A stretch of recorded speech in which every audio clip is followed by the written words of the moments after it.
couple of minutes here, and we'll be getting started at exactly 12:30 with today's 12:30 Kelp Forest feeding. So hang around, get comfortable. We're almost ready to get started.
Alrighty everyone, once again, for anyone who did just join us in the past couple of minutes, my name is Albert. I'm one of the bilingual now. Welcome you all to our Kelp Forest one more time. Now, I'm sure plenty of you have already spotted a few things going on, but we're going to give our team members just a couple of extra moments here to get ready for today's session, because I'm actually quite curious, do I have any divers here in the audience here today? Go ahead and raise your hand. Alright, good amount of divers, perfect, lots of hands. Well, if you are a diver, you might already know that you never dive by yourself. You always have a diving buddy. And I remind everyone once again, just make sure to keep those flashes turned off. Thank you all.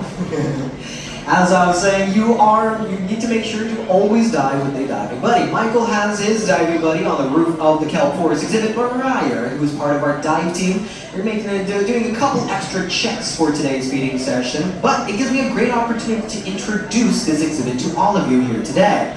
Because what you are currently looking at right behind me, the Kelp Forest exhibit, what some of you might think is just a random collection of plants, animals, algae, invertebrates, all mushed together into one big old exhibit. It is not random. In fact, it is a small representation of what you would find, the world that you would find right off of our back deck outside the aquarium itself. The Kelp Forest habitat. Because in this habitat, it is a uber vibrant habitat and ecosystem where all of these plants and animals are all thriving together, providing a home, food, and shelter for all these incredible different species.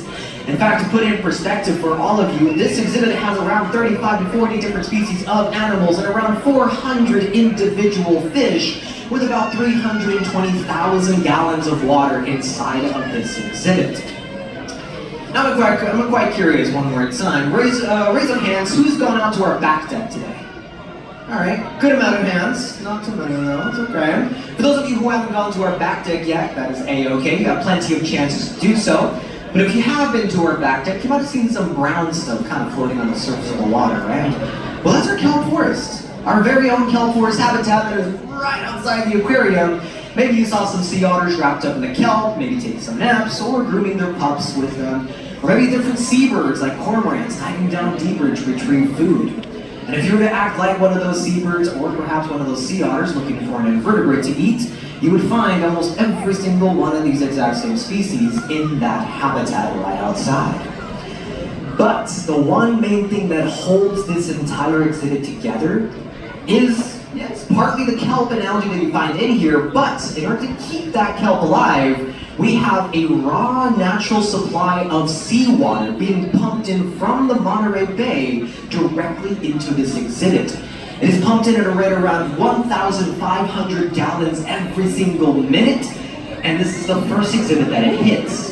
Of course, we do have a couple of filters set up just to make sure that it's actually viewable inside of this exhibit itself. You can see all the action going on, but this raw natural seawater brings in all the raw minerals and nutrients into this exhibit straight from the Monterrey Bay, therefore keeping all the kelp and bull kelp and algae in here that you see, nice and vibrant and alive, therefore providing this beautiful home and ecosystem for all of these animals in here. Now occasionally it does also bring in some small larvae invertebrates that occasionally make their home inside of here. So if you ever spotted any bat stars in this exhibit, or maybe any abalone or sea urchins, however long it may last, we didn't place those there on purpose a lot of the time. Sometimes they just make their way into our intake pipes instead. Now I know for a fact, as I was ranting and venting all about pipes and water, your attention completely strayed away from me and onto Michael right behind me, which is A-okay. And Michael is very, very popular both inside and outside of this exhibit. However, one thing I did not mention is that we're going to be able to talk to Michael once you hear that Darth Vader type breathing over the speakerphone. Folks, just go and give Michael a big old good afternoon. Good afternoon, Michael. Hello, everyone. Welcome to the aquarium. Incredible. This is great. You got to see the feeding on our kelp forest exhibit. Absolutely. My friend, you are both so popular in the exhibit. You're being completely swarmed by all of these fish and like different species in here. But my friend, I'm sure it has to do with that food that you have in hand and in the bucket that you have in hand as well. Do you mind actually telling us what's in that bucket? Absolutely. It's lunchtime here. We've got some squid, or if you go to the restaurant, they call it calamari. We've got some clams, we've got some whitebeam, we've got some little shrimp. Really, really good tasty stuff, all human food quality. Incredible, and I just want to point out now, before anything else happens, you do have the male California sheephead going right behind you on your left-hand side currently. So just so you're aware of him, he is, seems to be pretty hungry right now, so keep your eye on him for a little bit. The sheephead, the fish with the red pickled stripe, has some pretty strong jaws, so you kind of want to be careful feeding them. Absolutely. Now it does seem like he has gone away for just a time being, but whilst we have our leopard sharks nice up and about in front and center, do you mind actually telling us a little bit about our leopard sharks? These guys are great, aren't they? If you notice, their mouth is on the bottom of their body.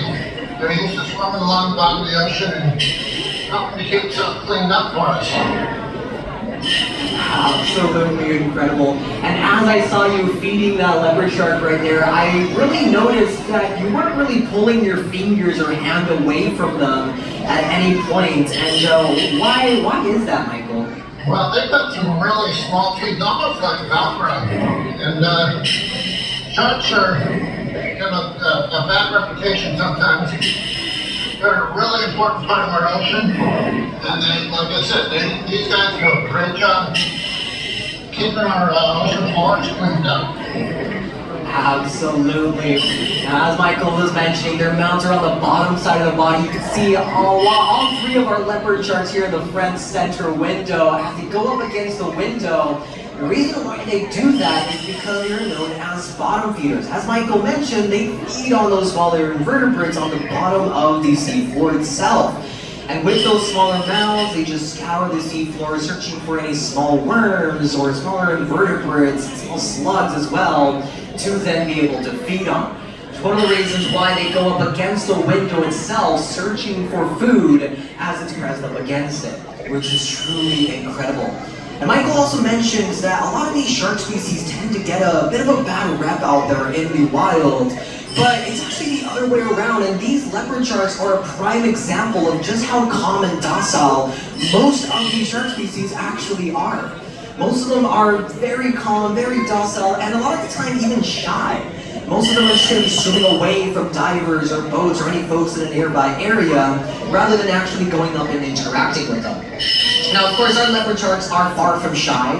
In fact, they become a little pushy when it comes to getting their food nowadays. You might occasionally spot them bumping into Michael, or occasionally even taking their entire heads inside of the buckets of food, trying to get to the food themselves. So they can be a little impatient nowadays, but more often than not, out in the wild, they're just going to swim on away from anybody that's in the nearby area.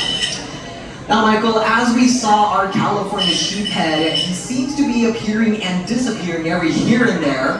However, I have oh, there he is, never mind. Right front and center, once again, folks, our male California sheephead is the one with the big old red or orange stripe right down the center of his body. And Michael, do you mind actually telling us a little bit about our male California sheephead? Absolutely. So they get that distinctive stripe. You get the distinctive stripe down the body and the reflecting white jaw bump on their head when they become the male. All the sheepheads start out like the female, and then the dominant sheephead in the area will become the male. Absolutely. Ooh, here he comes again, right front and center. He seems to be fairly hungry today and very, very social.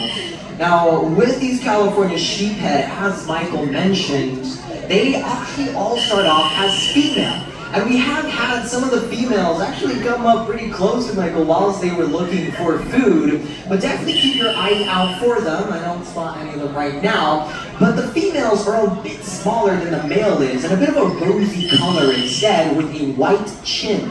Alright, so females are a bit smaller, but the male that we have in here used to be a female at one point. All the dominant females will eventually transition into males. And we do currently have a female in here. There he is again, whilst a leopard shark is bothering Michael, digging its entire head inside the bucket. As I mentioned earlier, they are not shy whatsoever. There we go. Now, the male California sheephead, Michael also mentioned earlier when we were first talking about him, that he has a really large jaw and a very powerful jaw at that. And their teeth are extremely strong. So, our divers have to be just a little bit more careful around him because they are known to be able to have this really powerful bite in order to be able to crack open those hard shells from those invertebrates that they tend to feed on, like crabs, clams, abalones, and snails, of course. And with that in mind, California sheephead are also known to be a keystone species for the kelp forest habitat, meaning they are incredibly important in maintaining the health of the ecosystem. They feed on these invertebrates that feed on the algae and kelp, therefore keeping that balance in those populations and making sure that those invertebrates don't completely overgraze on the kelp and algae in the area. So they are incredibly important in maintaining the health of it, which is so amazing. Now, throughout this feeding session, Michael, I have noticed that there are quite a few species that aren't participating as much. Some of them are towards the bottom, some even hiding in the background in the kelp itself. And what about those rockfish species? What about them? Are they going to be getting fed at all? Absolutely. So the rockfish are ambush predators. They'll sit nice and quietly and wait for something to swim by, and they'll just grab it when they're hungry. So anybody coming going to come up and get some fish? Some of the smaller animals, like the sardines up top, they'll stay clear of us. And then my dive partner, Mariah up top, she'll help us feed a little tiny krill, because they're not going to come down here and get mistaken for lunch. Absolutely not. That would definitely not be a great time for them. But folks, definitely keep an eye out towards the top of the exhibit. You might see a small cloud of pink food start hitting the water, and that is that delicious krill that Michael just mentioned. Should be hitting the water now, actually.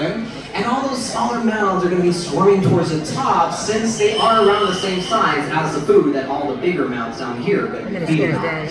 But as Michael mentioned, the rockfish are known as ambush predators. You spotted quite a few of them just hanging around on the windowsill, some just in the mid-water section or in the bottom portion of it. They will just wait for their food to come up towards them. However, this also means that species like these rockfish are prone to very easily be overfished by fishing companies and fisheries in the area.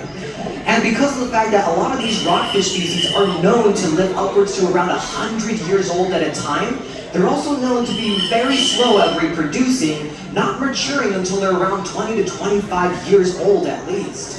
So they're very slow to reproduce, they live very long, and they're very easy to catch by fishermen, therefore leading to that overfishing problem. So a lot of these rockfish species are actually even endangered sometimes, but there is some good news to this. Thanks to this area being a national marine sanctuary, and thanks to programs like our very own Seafood Watch Guide that we have here, a lot of these rockfish species, alongside so many other species, have managed to thankfully recover over time, thanks to these guides that we have in place. Now Michael actually has his own underwater version, has a leopard shark just right between his arms. I'm not seeing where he is this week, so these are great guys for you when you go to restaurants or to the store. You have best choices, good alternatives, and stuff to avoid. Just like a stop sign. To avoid are animals that are either overfished or in their habitats.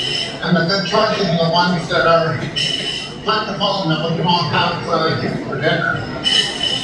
Absolutely, you definitely see that green, yellow, and red section as Michael was explaining. And I know it might seem a little awkward talking about eating seafood whilst you're staring at all the fish, but think about it this way.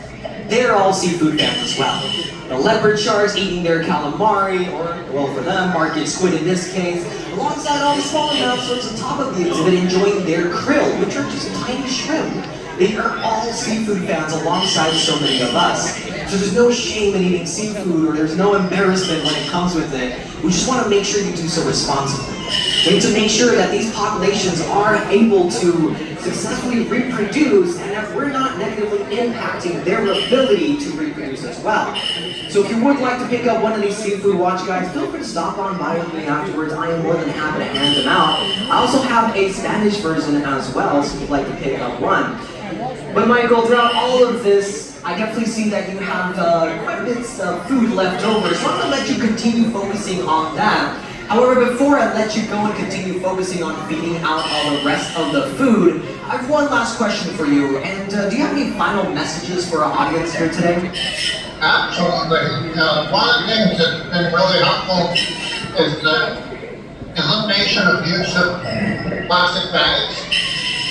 A lot of times those plastic bags will end up in the ocean. Some will either ingest it or it'll break down and cause damage to the environment. So if you see a plastic bag floating around, grab it, throw it in the garbage, or reuse it so you can get plenty of use out of it.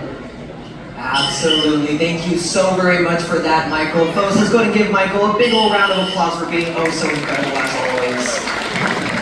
And I also want to thank you all so much for being here today as well, because if it weren't for you, we wouldn't be able to continue our goal of inspiring conservation of the ocean. And from here on out, if you have any questions whatsoever, or you'd like a seafood watch guide, feel free to come on over with me. I'll be here to the left-hand side of this exhibit, right next to our female California sheephead over here on the left. O si tienen preguntas en español sobre los animales o sobre sus adaptaciones, me pueden encontrar después. Me gustaría hablar contigo también.